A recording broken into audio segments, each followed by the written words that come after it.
Child Cancer Support Charity has helped me so much in the last 5 years. So me and my brother thought the best way to repay that back was to climb Mount Snowdon in the dark. We didn't let the fact that it was Friday the 13th deter us, but maybe we should have. On the morning of the Friday, loaded with bags with everything but the kitchen sink, we got to the train station. Now you may be wondering why there's just a blank screen here. This is because we forgot the SD card. The journey to Llandudno was long, but that gave us enough time to figure out what we was going to do when we got there. Luckily, there was a Tesco's nearby the train station, and we were able to get something to eat and buy an SD card.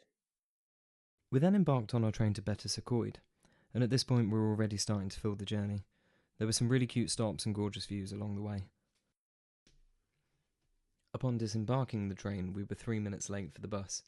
Thankfully so was the bus, and after a swift quick step we were on our way. After the bus driver ridiculing me for my mispronunciation of what I now know is pronounced Beth Gellet, and his warning of tonight's weather, the bus arrived at Penny Pass, ready to switch over for the bus to camp. A different driver told us the wrong time, and it was over an hour until the next one to camp, and so we waited. We finally got to the campsite. The driver kindly dropped us at the top of the entrance. What we didn't realise is that it was a fair walk to the campsite from there, which we walked in the rain, but once there, it was absolutely stunning. We set up camp and had a quick coffee and a pot noodle, and then sat in the site shelter watching the birds. They were really tame and would fly within a metre or so to then stop and watch what you're doing inquisitively. Finally, it was time to settle down to sleep, ready for the adventure ahead. The alarm rang and we got ready to begin a 3-mile walk up to the base of Rhyd. The walk was full of rain and wind, pitch black for a lot of it, but we thankfully had glow sticks and torches. The rain grew torrential, the wind stronger, with gusts that made you lose balance with ease, and that was before we'd even started. That's hammering it down. Yeah, no.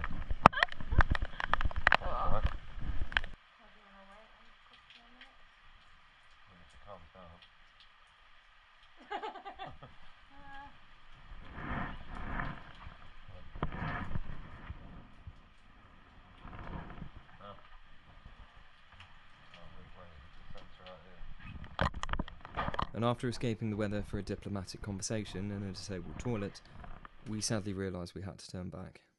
And along we plodded, on a further 3-mile walk in hopes to grasp a few hours' sleep. We awoke to the cuckoo's song, and fine raindrops on the tent 2 hours later, spoke to the kind people at Kaidu, who allowed us to store our things in a storage space, and to Penny Pass we went. So, after a night of torrential downpour, 70 to 100 mile per hour winds, unfortunately Rhyd was not possible. We got all the way there, and once we've begun, we had to turn back. However, it's a new day, so we shall do it again. This time we're going to do minors though, because the weather keeps changing. I think we'll be alright. We've got this.